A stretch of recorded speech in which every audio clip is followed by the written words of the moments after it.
Hello everyone. So welcome back again to this NCERT series where we are discussing the solutions of your NCERT book.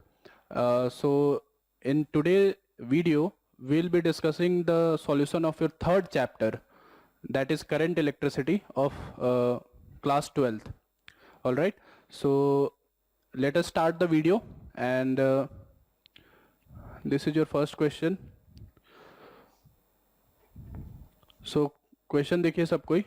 So question is the storage battery of a car has an EMF of 12 volt. If the internal resistance of the battery is 0.4 ohm, what is the maximum current that can be drawn from the battery. So there is a battery. So एक battery है जिसका EMF जो है वो 12 volt है, और इसका एक इंटरनल रेजिस्टेंस भी है जिसको हम लोग यहीं पे दिखा सकते हैं, that is 0.4 ohm.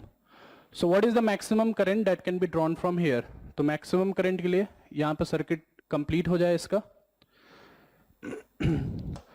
So current निकालने के लिए यहाँ पे ओम्स लॉ का यूज कर सकते हैं. So from V is equal to IR we can say that 12 is equal to I into 0.4. So I की वैल्यू हो जाएगी 12 बाई 0.4, दैट इज 30 एम्पियर. तो मैक्सिमम करंट जो यहां से निकाला जा सकता है वो 30 एम्पियर है. ठीक है. So moving to the next question. So this is your second question. So question देखिए, a battery of EMF 10 volt and internal resistance of 3 ohm is connected to a resistor. The current in the circuit is 0.5 ampere. So what is the resistance of the resistor. ठीक है. And what is the terminal voltage of the battery when the circuit is closed. So दो parts यहाँ पे पूछे गए हैं. सो एक battery है यहाँ पे जिसका वोल्टेज जो है वो 10 वोल्ट है, और जिसका जो रेजिस्टेंस है वो है 3 ohm. This is the internal resistance. इसको एक रेजिस्टर के साथ लगाया जा रहा है. सो इसको किसी एक रेजिस्टर R के साथ लगाया जा रहा है. The current in this circuit is given, that is 0.5 ampere. इस सर्किट में इतना करंट फ्लो हो रहा है. सबसे पहले अपने को R की वैल्यू निकालनी है. ठीक है. सो यहाँ पे देख सकते हो सब कोई कि R और ये जो 3 ओम है ये दोनों सीरीज में होगा. जो करंट यहां से निकल रहा है वही करंट यहां से भी पार होगा. सो ये दोनों सीरीज में है, और ओम्स लॉ जब लगाएंगे तो हम ये बोल सकते हैं कि 10 that is V is equal to IR that is 0.5 into net resistance that is R plus 3. So 0.5 को इधर ले जाओ. So R plus 3 is equal to 10 by 0.5, that is ये हो जाएगा 20. सो R की वैल्यू हो जाएगी 20 minus 3 that is 17 ohm. So external resistance जो यहाँ पे लगाया जा रहा है वो 17 ओम का है. ठीक है. Now coming to the next part, what is the terminal voltage of the battery. So terminal voltage का मतलब क्या होता है. सो टर्मिनल वोल्टेज का मतलब होता है इस पॉइंट और इस पॉइंट के बीच का पोटेंशियल डिफरेंस. बैटरी और इंटरनल रेजिस्टेंस मिला करके जो पोटेंशियल डिफरेंस यहाँ पे जनरेट हो रहा है, मींस यहाँ पे जो डेवलप हो रहा है, उसी को बोलते हैं टर्मिनल वोल्टेज. सो अगर मैं इस पॉइंट को A बोलता हूं, इस पॉइंट को अगर मैं B बोलता हूं, तो VA माइनस VB का वैल्यू अपने को निकालना है. सो VA माइनस VB की वैल्यू देखो क्या हो जाएगा. ये यहां से यहां जाओ तो -10, और ये यहां से यहां जाओ तो 3 इंटू 0.5. देखो यहां से यहां मूव करोगे तो 10 वोल्ट कम होगा. फिर यहां से जब यहां मूव करोगे तो रेजिस्टेंस में करंट जो है हायर से लोअर साइड में जाता है. तो यहां से यहां जाओगे तो जो वोल्टेज ड्रॉप है वो ऐड होगा. सो 10 एंड 3 इंटू 0.5 दैट इज 1.5, ये ऐड होगा. इसका मतलब ये है कि VA माइनस VB की जो वैल्यू हो जाएगी वो तुमको मिलेगा 10 माइनस 1.5 दैट इज 8.5 वोल्ट. ठीक है. सो इतना टर्मिनल वोल्टेज तुमको मिलेगा इस केस में. ठीक है. Moving to the next question. ठीक है. तीसरा पार्ट देखो, सॉरी तीसरा क्वेश्चन देखो. 3 resistors 1 ohm 2 ohm and 3 ohm are connected in series. What is the total resistance of the combination. So ये सीरीज कॉम्बिनेशन में है, तो R इक्विवेलेंट जो है वो हम दे सकते हैं R1 plus R2 plus R3. सो तीनों को ऐड कर दो तीनों को ऐड करोगे तो यहाँ पे तुमको रेजिस्टेंस मिलेगा 6 ओम के बराबर। दूसरे पार्ट में बोला गया कि if the combination is connected to a battery of EMF 12 volt and negligible internal resistance, then what is the potential drop across each resistor. So देखो दूसरे पार्ट में क्या बोला जा रहा है कि ये तीनों जो रजिस्टर है जो कि सीरीज में है, इस पे एक बैटरी लगाया जा रहा है। बैटरी का वोल्टेज जो है 12 वोल्ट है और इसका इंटरनल रेजिस्टेंस नेग्लिजिबल है। सो ये 1 ओम है, ये 2 ओम है और ये 3 ओम है। सो अपने से ये पूछा जा रहा है कि इन तीनों रेजिस्टेंस में पोटेंशियल ड्रॉप कितना होगा, मीन्स कितना कितना पोटेंशियल डिफरेंस यहाँ पे आएगा। सो यहाँ पे तुमको ये चीज समझना होगा कि अगर मान लो इस सर्किट में करंट आई जा रहा है, मान लो आई फ्लो हो रहा है, तो यही आई तीनों रेजिस्टेंस में एंटर हो रहा है। सेम करंट, सीरीज कनेक्शन है तो सेम करंट तीनों में जाएगा। सबसे पहले इस आई की वैल्यू निकालते हैं। सो ओम्स लॉ से हम ये बोल सकते हैं कि 12 is equal to I into R equivalent, that is 6, मतलब आई की वैल्यू हो जाएगी 2 एम्पियर के बराबर। एक बार आई की वैल्यू आ गई, अब एक एक करके तीनों का पोटेंशियल ड्रॉप निकाला जा सकता है। सो करंट यहां से एंटर हो रहा है 2 एम्पियर, इसका रेजिस्टेंस है 1 ओम, तो क्या मैं ये बोल सकता हूं कि यहां पे जो पोटेंशियल ड्रॉप होगा ये 2 वोल्ट का होगा, ये प्लस और ये माइनस। इसमें भी करंट 2 एम्पियर का हो रहा है, जा रहा है, एंटर हो रहा है, तो यहां पे जो पोटेंशियल ड्रॉप होगा ओम्स लॉ से I R, that is 2 into 2, 4 volt, ये प्लस और ये माइनस, और लास्ट में इसका 6 वोल्ट, ये प्लस और ये माइनस। सो 1 ओम पे 2 वोल्ट का ड्रॉप आएगा, 2 ओम पे 4 वोल्ट का और 3 ओम पे 6 वोल्ट का। ये तुम्हारा दूसरा पार्ट होगा। ठीक है, moving to the next question, that is question number 4। अब इसमें देखो क्या दिया गया है, 3 resistors 2 ohm, 4 ohm and 5 ohm are combined in parallel. अब पैरेलल कनेक्शन में है तीनों। What is the net resistance of the combination. So यहां पे पैरेलल में रेजिस्टेंस निकालने के लिए फॉर्मूला लगा सकते हो, 1 by R equivalent is equal to 1 by R1 plus 1 by R2 plus 1 by R3। So ये हो जाएगा 1 by 2 plus 1 by 4 plus 1 by 5। So यहाँ पे एलसीएम ले लो। सो एलसीएम आएगा यहाँ पे 20 का। सो यहाँ पे इसके लिए आएगा 10, इसके लिए आएगा 5 और इसके लिए आएगा 4। सो यहाँ पे वैल्यू आ जाएगा 19 बाई 20। सो इसका मतलब ये हुआ कि आर इक्विवेलेंट की वैल्यू मिल जाएगी 20 बाई 19 ओम। सो ये तुम्हारा आर इक्विवेलेंट आएगा। ठीक है, अब दूसरे पार्ट में देखो क्या पूछा जा रहा है, if the combination is connected to a battery of EMF 20 volt and negligible internal resistance, determine the current through each resistor and the total current drawn from the battery. अब दूसरे पार्ट में क्या बोला जा रहा है कि ये जो तीनों रजिस्टर है जो कि पैरेलल में लगा हुआ है, तो पैरेलल में हम इस तरीके से दिखाएंगे। सो 2 ओम, 4 ओम और 5 ओम, इसको जोड़ा गया है एक बैटरी के साथ जिसका इंटरनल रेजिस्टेंस 0 है या नेग्लिजिबल है। 20 वोल्ट की बैटरी के साथ इसको जोड़ा गया है। सो अपने को यह पता करना है कि तीनों में करंट कितना होगा। अब अगर तीनों रेजिस्टेंस यहाँ पे पैरेलल में है, तो क्या हम यहाँ पे देख सकते हैं कि ये जो वोल्टेज है बैटरी का, यही वोल्टेज तीनों रेजिस्टेंस पे बराबर बराबर है। मतलब बैटरी का लेफ्ट वाला टर्मिनल देखो ये है और राइट वाला टर्मिनल जो है ये है, तो जितना ड्रॉप यहां पे है उतना ही ड्रॉप यहां पे भी है, मतलब तीनों पर बराबर पोटेंशियल डिफरेंस लगा हुआ है। सो सीरीज में सेम करंट फ्लो होता है सारे रेजिस्टेंस में, पैरेलल में सेम वोल्टेज डिफरेंस ड्रॉप होता है सारे रेजिस्टेंस में। सो 20 वोल्ट का यहां पे सभी पे ड्रॉप है। तो ओम्स लॉ से क्या मैं यहां पे I1 निकाल सकता हूं, पोटेंशियल डिफरेंस 20 है, रेजिस्टेंस 2 है, तो क्या I1 की वैल्यू 20 बाई 2 हो गई, दैट इज 10 एम्पियर। I2 की वैल्यू ऐसे ही इसमें 20 बाई 4 हो जाएगा ये, मतलब 5 एम्पियर, और इसमें I3 की जो वैल्यू होगी ये हो जाएगा 20 by 5, that is 4 ampere. So total current कितना हो जाएगा जो यहां पे फ्लो हो रहा है, I की वैल्यू, इन तीनों का सम। सो I की वैल्यू हो जाएगी 10 और 5 19 एम्पियर। सो टोटल करंट यहां से 19 एम्पियर जाएगा जो कि 3 हिस्से में डिवाइड हो जाएगा और इस तरीके से तुमको आंसर मिल जाएगा। ठीक है, सो ये है क्वेश्चन नंबर 4 के दोनों पार्ट्स। ठीक है, नेक्स्ट क्वेश्चन पे मूव करते हैं। ठीक है, अगला क्वेश्चन देखो, question number 5। At room temperature 27 degree Celsius the resistance of heating element is 100 ohm. तो 27 डिग्री सेल्सियस पर रेजिस्टेंस की वैल्यू दे रखी है 100 ओम के बराबर है, ठीक है। So what is the temperature of the element if the resistance is found to be 117 ohm given that the temperature coefficient of the material is 1.7 into 10⁻⁴। सो अपने को यह पता करना है कि जब उसका रेजिस्टेंस 117 ओम होगा तो वो किस टेम्परेचर पे होगा। सो टेम्परेचर के हिसाब से जो रिलेशन होता है रेजिस्टेंस में वो होता है R is equal to R naught 1 plus alpha delta T. So final resistance 117 आ रहा है, इनिशियल रेजिस्टेंस जो है 100 है, 1 plus alpha that is 1.7 into 10⁻⁴ into delta T. Final temperature T मान लेते हैं और इनिशियल टेम्परेचर जो है वो 27 दे रखा है। तो इस रिलेशन को यूज किया जा सकता है। 100 को यहां पे ले आओ, सर 100 को यहां पे ले आओगे तो ये हो जाएगा 1.17 is equal to 1 plus 1.7 into 10⁻⁴ T minus 27।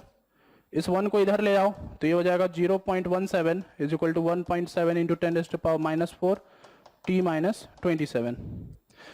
अब इसको इधर ले आओ और डिवाइड कर दो तो यहां से तुमको वैल्यू मिल जाएगा, देखो कितने 17 तो कट जाएगा, जीरोस तुमको मिलेंगे यहाँ पे 10⁻⁴, 5/2, 10⁻3, मतलब ये वैल्यू आ जाएगी 1000। So 1000 is equal to T minus 27। So T की वैल्यू हो जाएगी 1027 डिग्री सेल्सियस। इतने टेम्परेचर पर तुम्हारा इतना रेजिस्टेंस रीच करेगा, ठीक है। सो ये है तुम्हारा क्वेश्चन नंबर 5, ठीक है। चलो नेक्स्ट क्वेश्चन पे मूव करते हैं, ठीक है। अगले क्वेश्चन को देखो, क्वेश्चन नंबर 6।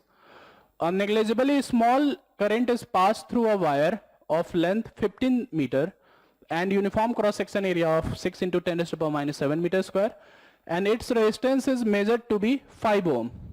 रेजिस्टेंस दे रखा है, एरिया दे रखा है और लेंथ दे रखा है। What is the resistivity of the material at the temperature of the experiment? So ये डायरेक्ट फॉर्मूले पे है रेजिस्टेंस का। सो रेजिस्टेंस का फॉर्मूला डायरेक्टली लगाओगे तो ये लिखा जा सकता है rho L upon A. Rho is the resistivity, L is the length, A is the area. So R L A दे रखा है, रो की वैल्यू निकालनी है, वैल्यूज पुट कर दो यहाँ पे। सो आर की वैल्यू अपन यहाँ पे पुट करेंगे 5, रो निकालना है, एल की वैल्यू 15 है और एरिया जो है वो है 6 into 10⁻⁷। सो 5 और ये कट गया 3, ये और ये कट गया 2। सो रो की वैल्यू आ जाएगी 2 into 10⁻⁷ ओम मीटर। सो ये तुम्हारा रेजिस्टिविटी की वैल्यू होगी जो इस तरीके से निकाल सकते हो, ठीक है। अगले क्वेश्चन पे आते हैं। सो क्वेश्चन नंबर 7 देखो। A silver wire has a resistance of 2.1 ohm at 27.5 degree Celsius. तो 2.1 ओम का रेजिस्टेंस है 27.5 डिग्री सेल्सियस पे and resistance of 2.7 ohm at 100 degree Celsius. 2.7 ohm जो है वो 100 डिग्री सेल्सियस पे रेजिस्टेंस दिया हुआ है। So what is the temperature coefficient? तो इसमें भी डायरेक्ट फॉर्मूला लगेगा, आर वाला। आर और टेम्परेचर का जो रिलेशन था that is R is equal to R naught 1 plus alpha delta T. इस बार अल्फा पूछा गया तुमसे, बाकी डिटेल्स दे रखे हैं। सो फाइनल जो रेजिस्टेंस आ रहा है वो आ रहा है 2.7, आर नॉट की वैल्यू है 2.1, 1 प्लस अल्फा और डेल्टा टी की वैल्यू है 100 माइनस 27.5। सो 2.1 को यहां पे ले आओ। So 2.7 by 2.1 is equal to 1 plus alpha 100 minus 27.5। So यहां पे इसको थोड़ा सा आगे सॉल्व करोगे तो तुम्हारी वैल्यू निकल के आनी चाहिए alpha is equal to 3.9 into 10⁻⁻³ degree centigrade पर डिग्री सेंटीग्रेड। ये अल्फा की वैल्यू निकल के आ जाएगी। यहाँ पे थोड़ा सा कैलकुलेशन कर लेना, ऐसा मिल जाएगा तुमको रिजल्ट, ठीक है। सो ये है क्वेश्चन नंबर 7। अगले क्वेश्चन पे मूव करते हैं जो कि है question number 8। So question number 8 देखो।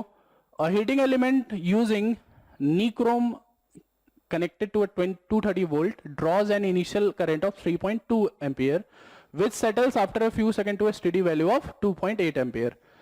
तो एक कोई हीटिंग एलिमेंट है, नीक्रोम से बना हुआ है वो बेसिकली, और उसका जब सर्किट कनेक्शन हो रहा है तो इनिशियली उसमें करंट जो आ रहा है वो 3.2 एम्पियर आ रहा है और थोड़ी देर के बाद छोड़ने के बाद वो जो है उस पे करंट जो आ रहा है वो 2.8 एम्पियर के बराबर आ रहा है। So what is the study temperature if the room temperature is 27 degree Celsius? तो जब ये कनेक्शन सेटअप किया गया था तो स्टार्टिंग में जो टेम्परेचर था वो रूम टेम्परेचर ही था, उसके बाद वो एलिमेंट धीरे धीरे हीट करता गया करंट फ्लो होने की वजह से। इसका मतलब इनिशियल टेम्परेचर हम लोग जो लेंगे यहाँ पे वो रूम टेम्परेचर होगा, डेट इज 27 डिग्री सेल्सियस, और इसका यूज करके हम स्टेडी टेम्परेचर की वैल्यू कैलकुलेट करेंगे। सो यहाँ पे भी रिलेशन वही यूज करेंगे, R is equal to R naught 1 plus alpha delta T. So final resistance की वैल्यू और इनिशियल रेजिस्टेंस की वैल्यू वो हम इन दोनों करंट के हेल्प से और इस वोल्टेज के हेल्प से निकालेंगे। फाइनल करंट जो है वो 2.8 एम्पियर है और वोल्टेज है 230, तो फाइनल रेजिस्टेंस जो होगा ओम्स लॉ से वो हो जाएगा 230 बाई 2.8, और इनिशियल रेजिस्टेंस जो होगा वो हो जाएगा 230 बाई 3.2, 1 प्लस अल्फा जो कि दे रखा है 1.7 into 10⁻⁻4 into delta T, that is t minus 27। सो ये से ये कट गया, 3.2 को ऊपर ले आओ। सो 3.2 को ऊपर ले आकर के ये यहां से इसको डिवाइड कर लो 2.8 से। सो ये हो जाएगा 1 प्लस 1.7 इंटू 10⁻⁻4 t माइनस 27। सो यहाँ पे देखो रेशियो क्या मिलेगा तुमको, 4 टाइम्स जाएगा ये 4 से, तो ये आ जाएगा 8 और ये आ जाएगा 7। सो ये रेशियो आ जाएगा 1.14 is equal to 1 plus 1.7 into 10⁻⁻4 t minus 27। अब इसको 1 को इधर ले आ जाना, फिर इस टर्म को इधर डिवाइड कर लेना, एक रेशियो मिल जाएगा, और रेशियो मिलने के बाद जो तुम्हारा टेम्परेचर आएगा यहाँ पे वो टेम्परेचर होगा यहाँ पे 850 डिग्री सेल्सियस के बराबर। फाइनल टेम्परेचर जो यहाँ पे मिलना चाहिए तुमको स्टडी पे वो 850 डिग्री सेल्सियस के बराबर होगा। सो ये है क्वेश्चन नंबर 8 तुम्हारा, ठीक है।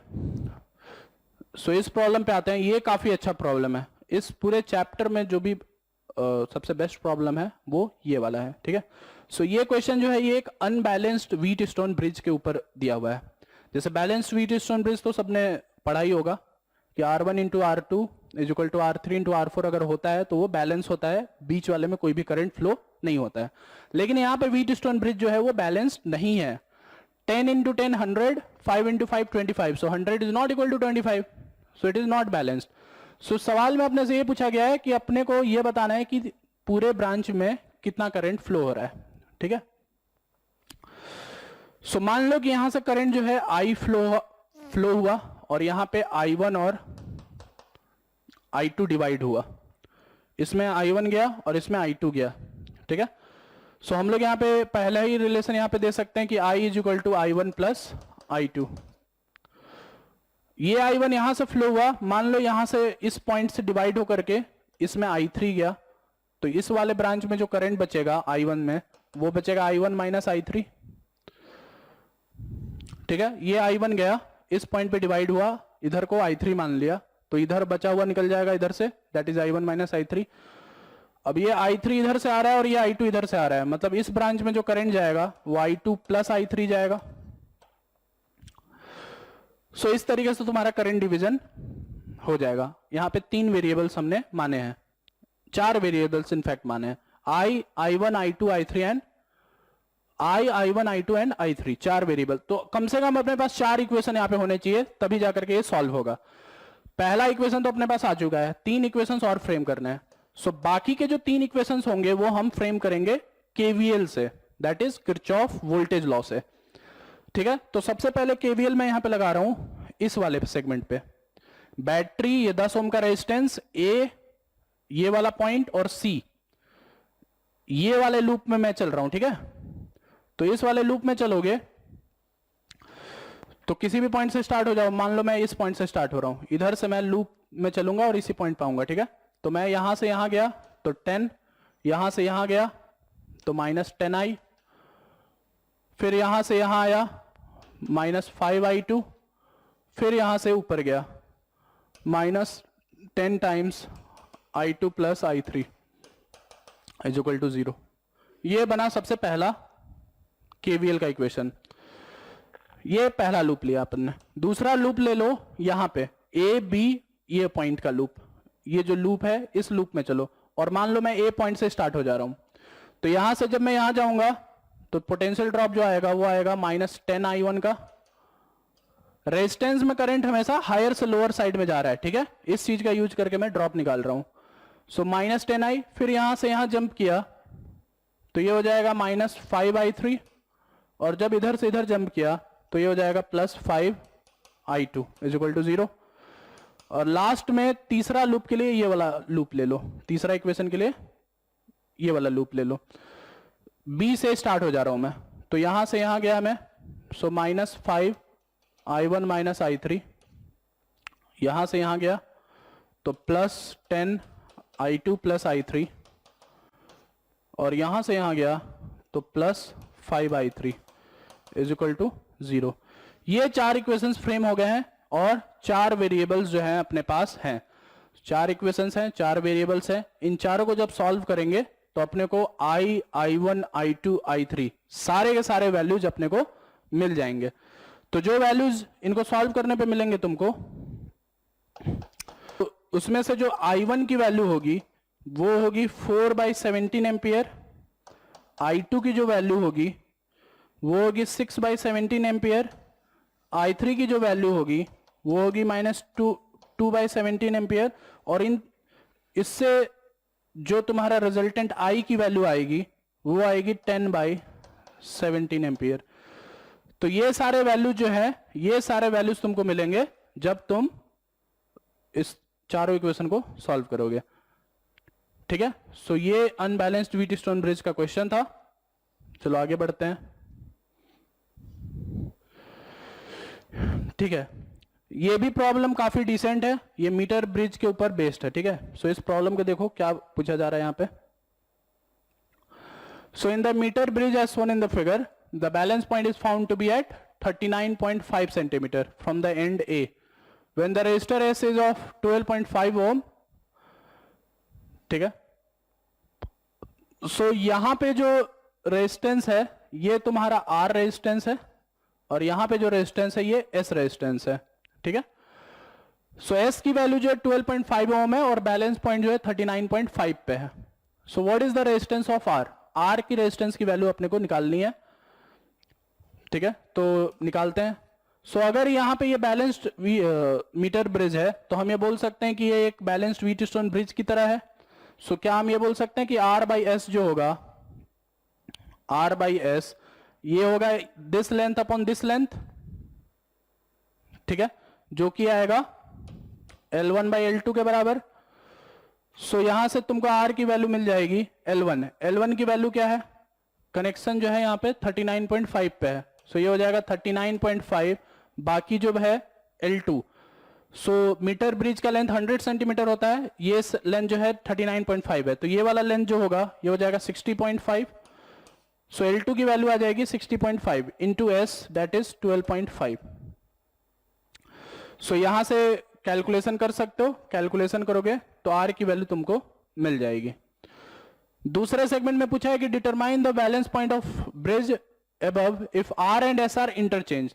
तो R और S अगर मान लो बदल दिया जाएगा तो बैलेंस पॉइंट भी रिवर्स हो जाएगा। इसका मतलब जो बैलेंस पॉइंट जो 39.5 पे था अब वो बैलेंस पॉइंट 60.5 पे आ जाएगा। तो बी पार्ट का जो आंसर होगा वो 60.5 सेंटीमीटर होगा। और लास्ट पॉइंट जो है तीसरा वाला पार्ट, ये भी काफी अच्छा पार्ट है। सो ये पार्ट देखो, इसमें क्या पूछा गया है, what happens if the galvanometer and cell are interchanged at the balance point of the bridge, would the galvanometer show any current. So last part में ये पूछा जा रहा है कि अगर मैं गैल्वेनोमीटर और बैटरी का पोजीशन जो है वो अगर मैं बदल देता हूं तो क्या वो उससे कुछ फर्क पड़ेगा, क्या गैल्वेनोमीटर कोई डिफ्लेक्शन शो करेगा? तो इसका आंसर है नो। नो इस वजह से क्योंकि जब तुम बैटरी और गैल्वेनोमीटर को रिप्लेस करोगे तो जो सर्किट बन के आएगा वो सर्किट फिर से व्हीटस्टोन ब्रिज की तरह ही होगा। जैसे इसको मैं बना के दिखा देता हूं तुमको। जैसे मान लो ये R है, ये S है, ये लेंथ L1 से रिलेटेड था, ये लेंथ L2 से रिलेटेड था, यहां पे गैल्वेनोमीटर है और यहां पे बैटरी है। अब गैल्वेनोमीटर और बैटरी को इंटरचेंज किया जा रहा है, तो इंटरचेंज किया जा रहा है तो ये बैटरी है, ये बैटरी है, ठीक है, यहां पे बैटरी है, तो इस बैटरी से R और S एक तरफ से निकले हुए हैं और दूसरी तरफ से L1 और L2 निकले हुए हैं, ठीक है। एक एंड पर R और S जुड़ा हुआ है और दूसरी एंड पर L1 और L2 जुड़ा हुआ है, ठीक है। सो एक एंड पर R और S जुड़ा हुआ है और दूसरी एंड पर L1 और L2 जुड़ा हुआ है। इमेजिन कर पा रहे हो, यहां पे जैसे अगर मान लो बैटरी में लगा रहा हूं, यहां पे ऐसे बैटरी लगा रहा हूं, तो निगेटिव वाले डंडे से R और S यहां पे उल्टा हो रहा है, ठीक है, ये पॉजिटिव है ये निगेटिव है, हाँ। सो पॉजिटिव वाले डंडे से R और S, पॉजिटिव वाले डंडे से R और S और निगेटिव वाले से L1 और L2। सो ये L1 और L2 और बीच में ये गैल्वेनोमीटर, देखो फिर से वही रेशियो आ गया, R बाई S equal to L1 by L2। So इस वजह से चेंज नहीं आएगा कुछ भी, बैलेंस्ड व्हीटस्टोन ब्रिज फिर से मिलेगा, इस वजह से इट विल नॉट चेंज। ठीक है, चलो अगले क्वेश्चन की तरफ मूव करते हैं। Question number 11, a storage battery of EMF 8 volt and internal resistance of 0.5 ohm is being charged by a 120 volt DC supply using a series resistor of 15.5 ohm। तो एक बैटरी को इस बैटरी से charge किया जा रहा है। So what is the terminal voltage of the battery during charging. तो अपने को उस बैटरी का टर्मिनल वोल्टेज निकालना है कि क्या है। What is the purpose of having a series resistor in charging circuit. ये जो रेजिस्टर हम यूज कर रहे हैं 15.5 ओम, इसका आखिर यूज क्या है, क्यों यूज कर रहे हैं, इसके बिना क्या हम चार्ज नहीं कर सकते। ठीक है, तो सबसे पहले पहले पार्ट का आंसर करेंगे। सो यहाँ पे एक बैटरी है 8 वोल्ट का जिसका इंटरनल रेजिस्टेंस जो है वो 0.5 ओम है। इसको चार्ज किया जा रहा है एक 120 वोल्ट की बैटरी से और इसका जो सीरीज रेजिस्टर यहाँ पे लगाया हुआ है ये 15.5 ओम लगाया हुआ है। सो सबसे पहले टर्मिनल वोल्टेज निकालना है। टर्मिनल वोल्टेज मतलब इस पॉइंट और इस पॉइंट का पोटेंशियल डिफरेंस ए और बी का। तो मान लो कि इसमें करंट जो है आई फ्लो हो रहा है, सबसे पहले आई निकालते हैं। सो ये बैटरी और ये बैटरी दोनों एक दूसरे के अपोजिट सेंस में जुड़े हुए हैं, ये डोमिनेट करेगा। So total voltage effective voltage जो इन दोनों का मिला के आएगा वो आएगा 120 माइनस 8 दैट इज 112। ये दोनों तो सीरीज में है, मतलब ये हो जाएगा रेजिस्टेंस 16। सो आई की वैल्यू ओम्स लॉ से हो जाएगी 112 बाई 16। सो ये कितने टाइम्स में जाएगा,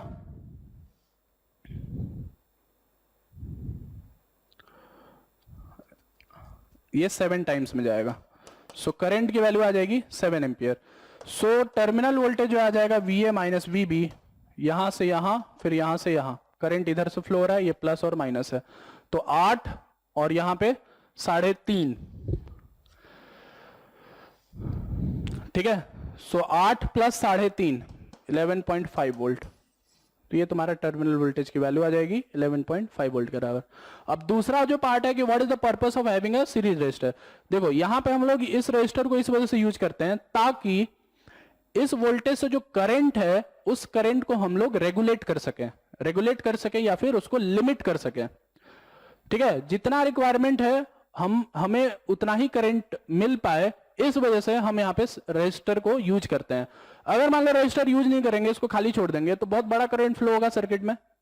हो सकता है ना कि अपने को उतने बड़े करंट की रिक्वायरमेंट ना हो, अपने को कम करंट की रिक्वायरमेंट हो।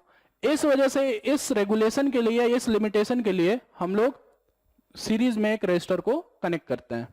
ठीक है, सो ये क्वेश्चन नंबर 11 है। ठीक है, अगला क्वेश्चन देखो, ये पोटेंशियोमीटर के ऊपर है।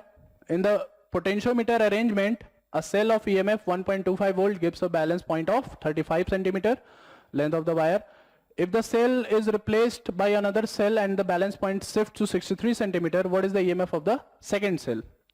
So तुमको यहाँ पे पता होना चाहिए कि जो बैटरी जो कनेक्ट किया जाता है पोटेंशियोमीटर में वो डायरेक्टली प्रोपोर्शनल होता है बैलेंस पॉइंट के। E is directly proportional to length। इस वजह से हम बोल सकते हैं कि E1 by E2 is equal to L1 by L2। So E1 की वैल्यू दे रखी है जो कि है 1.25 वोल्ट, E2 अपने को निकालना है। L1 की भी वैल्यू दे रखी है दैट इज 35 और E2 की वैल्यू दे रखी है दैट इज 63। सो यहां से E2 की वैल्यू आ जाएगी, दैट इज 1.25 इंटू 63/35। सो यहां पे तुमको तो जो आंसर है यहां से E2 की वैल्यू आनी चाहिए 2.25 वोल्ट। ठीक है, दूसरी बैटरी की जो ईएमएफ होगी वो इसके बराबर हो जाएगी। ठीक है, so moving to the last question इस एक्सरसाइज का, तो ये ड्रिफ्ट के ऊपर है। ठीक है, क्वेश्चन देखो, the number density of free electron in a copper conductor estimated in example 3.5 is 3.1 is 8.5 into 10⁻28। So इतना n की वैल्यू है। How long does an electron take to drift from one end of wire 3 metre long to its other end? The area of cross section of the wire is this much and it is carrying a current of 3 ampere. ठीक है, सो यहां पे अपने को सबसे पहले क्या करना होगा कि ड्रिफ्ट वेलोसिटी निकालनी होगी, और वो जो इलेक्ट्रॉन है वो 3 मीटर लंबे वायर पे चल रहा है। सो एक बार ड्रिफ्ट वेलोसिटी निकल गई, लेंथ बाय वो ड्रिफ्ट वेलोसिटी तुमको टाइम दे देगा। सो ड्रिफ्ट वेलोसिटी निकालने के लिए यहां पे एक्सप्रेशन यूज कर लो, I is equal to NA/VD into E। N is the number of electron per unit volume या number density of electrons, A is the area of cross section, V is the drift velocity, E is the charge of electron and I is the current.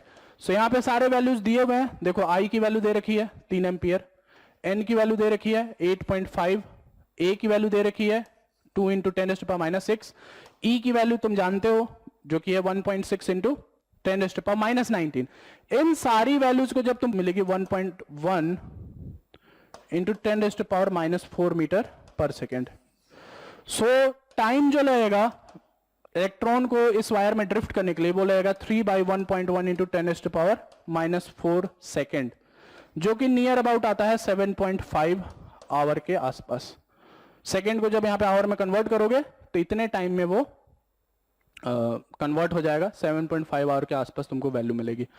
सो ये पूरा solution था तीसरे chapter का, जो कि था तुम्हारा करंट इलेक्ट्रिसिटी। ठीक है, इन क्वेश्चन को सॉल्व करो और अप्लाई करो और देखो क्या चीज सॉल्व हो पा रहा है और क्या चीज सॉल्व नहीं हो पा रहा है। हम लोग अगले वीडियो में मिलेंगे और अगले चैप्टर का फिर हम लोग सॉल्यूशन उसमें डिस्कस करेंगे। So till then, thank you, bye bye.